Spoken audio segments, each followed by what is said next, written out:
नमाज बुराई से नहीं रोक रही। 5 वक्त की नमाज़ पढ़ते हैं लेकिन जो है वो बुराई से नहीं रोक पा रहे। देखें, आप बुराई से इसलिए नहीं रोक पा रहे क्योंकि आपने अपनी नमाज़ के ऊपर फोकस करना पड़ेगा।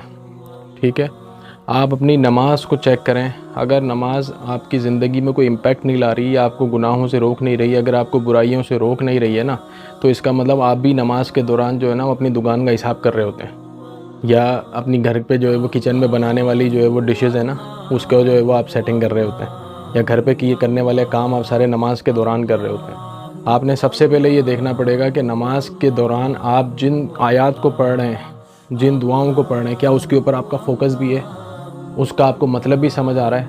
हमारे यहाँ नमाज़ पढ़ रहे हैं बहुत सारे लोग, लेकिन तोते की तरह कुछ आयतों को, कुछ सूरतों को जो है वो रटा हुआ है। ठीक है, और जो दुआएं पढ़ी जाती है नमाज में उनको रटा हुआ है, लेकिन उसका मतलब नहीं आता। जब मतलब नहीं आता तो जाहिर सी बात है वो इम्पैक्ट भी क्रिएट नहीं करती।